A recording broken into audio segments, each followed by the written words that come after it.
Half wave rectifier में हमारा अगला टॉपिक है efficiency. We will study the efficiency.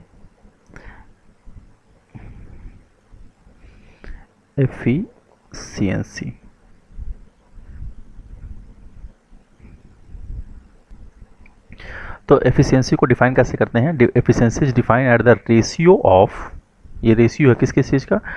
DC power available at the load to the input AC power. अच्छा, efficiency किसी चीज़ की एफिशिएंसी किस पर कैसे डिफाइन की जाती है? मान लीजिए अगर कोई वर्कर है जिसका काम है कि एक जगह से दूसरी जगह ईंट ले जाना, तो उसकी एफिशिएंसी कैसे आप डिफाइन करेंगे कि कितनी ईंट वो ले गया।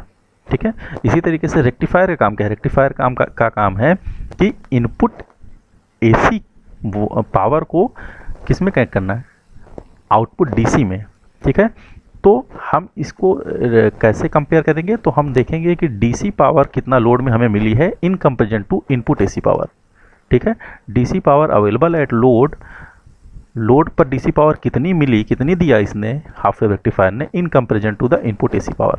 इसको ईटा से रिप्रेजेंट करते हैं।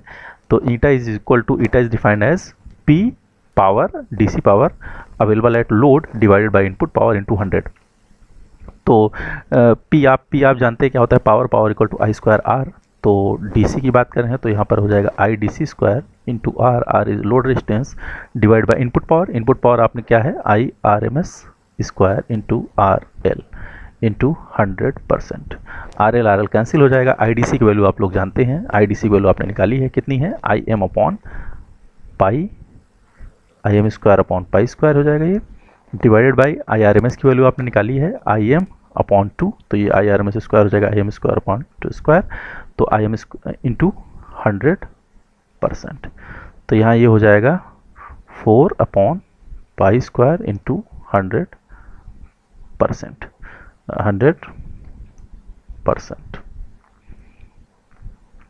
तो यहाँ से आप इसको कैलकुलेट करेंगे तो आपकी ईटा की वैल्यू जो यहाँ आएगी, ये आएगी लगभग 40.56 या इसको नियरली 40.6% कहते हैं। तो यहाँ पर ये जो एफिशिएंसी आई है ये बहुत ही कम आई है। हाफ वेव रेक्टिफायर की ये कमी है कि इसकी एफिशिएंसी बहुत कम होती है। तो इसकी एफिशिएंसी 40.6 है। तो इसीलिए हम आगे हाफ वेव रेक्टिफायर की जगह फुल वेव रेक्टिफायर पढ़ते हैं, जो कि आप नेक्स्ट लेक्चर में पढ़ेंगे। वहाँ आप देखेंगे उसकी एफिशिएंसी ज़्यादा होगी। ठीक है, नेक्स्ट एंड लास्ट टॉपिक है हाफ वेव रेक्टिफायर का पीक इनवर्स वोल्टेज। बहुत इंपॉर्टेंट टॉपिक है, इसको पीआईवी से रिप्रेजेंट करते हैं, पीक इनवर्स वोल्टेज। मान लीजिए एक डायोड है और ये इनवर्स कंडीशन में है। Inverse condition means reverse bias condition, reverse bias condition में वोल्टेज। तो ये क्या होता है? मान लीजिए डायोड को हमने रिवर्स बायस किया। रिवर्स बायस मतलब निगेटिव साइकिल, माइनस और प्लस। ठीक है, माइनस और प्लस। रिवर्स बायस कंडीशन में ये डायोड कंडक्ट करेगा? नहीं करेगा, नहीं करेगा। इट मीन्स हम इसको ऐसे रिप्रेजेंट कर सकते हैं, ये रिवर्स बायस कंडीशन है तो डायोड कंडक्ट नहीं करेगा। इट मीन्स ये ओपन सर्किट की तरह बिहेव करेगा। तो इसको हम कुछ ऐसे भी रिप्रेजेंट कर सकते हैं डायोड को। ठीक है, रिवर्स बायस कंडीशन है, डायोड कंडक्ट नहीं करेगा, तो इसको इक्विवेलेंटली हम एक ओपन सर्किट के द्वारा रिप्रेजेंट कर सकते हैं। तो मान लीजिए रिवर्स बायस कंडीशन में मैक्सिमम वोल्टेज जो हम अप्लाई करते हैं वो वीएम है, उसकी मैक्सिमम वैल्यू। ठीक है, तो यहाँ पर आउटपुट आप देखिए, यहाँ पर कोई भी वोल्टेज आपको मिलेगा, आउटपुट साइड पर वोल्टेज नहीं मिलेगा। ठीक है, और ये जो वोल्टेज पूरा अपीयर होगा ये इसके टर्मिनल्स पर अपीयर होगा। मान लीजिए यहाँ का वोल्टेज इस समय V है। ठीक है, तो यहाँ पर जो पीक इनवर्स वोल्टेज हम इसको कैलकुलेट करेंगे अभी। यहाँ पर आप देखिए, यहाँ पर आपने इनवर्स मीन्स रिवर्स कंडीशन में हमने इसको इक्विवेलेंट सर्किट से इक्विवेलेंट सर्किट से इसको रिप्लेस कर दिया है। यहाँ पर हम देख रहे हैं डायोड के अक्रॉस इस समय वोल्टेज क्या है, जबकि रिवर्स बायस में हमने इसको मैक्सिमम वोल्टेज वीएम अप्लाई किया हुआ है, इसकी पीक वोल्टेज। ठीक है, आरएल के अक्रॉस कोई वोल्टेज नहीं है। यहाँ पर आप केवीएल लगाइए, सिंपल सा केवीएल लगाएंगे, ये हो जाएगा minus of VM plus V is equal to 0। तो यहाँ से V इक्वल टू क्या है? VM। मतलब इसके अक्रॉस जो वोल्टेज होगा वो इक्वल होगा जो वोल्टेज आपने अप्लाई किया हुआ है। ठीक है, और इसका मैक्सिमम पीक वोल्टेज कितना है? VM के equivalent.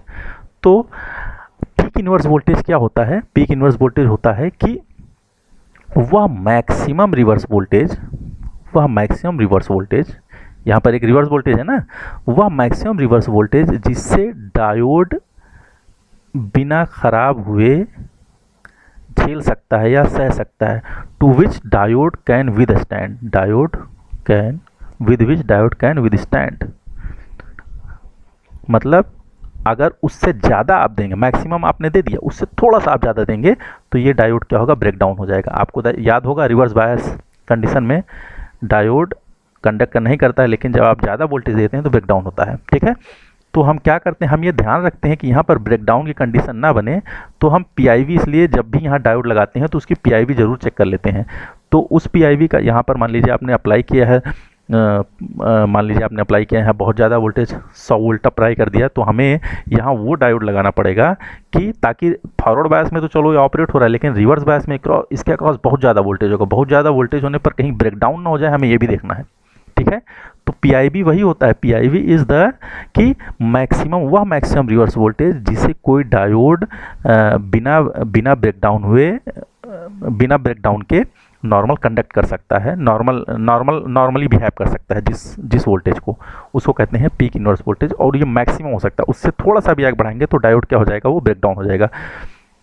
The maximum reverse voltage, वह मैक्सिमम रिवर्स वोल्टेज जिसे डायोड सह सकता है, which diode can withstand without entering in breakdown region, without entering in breakdown.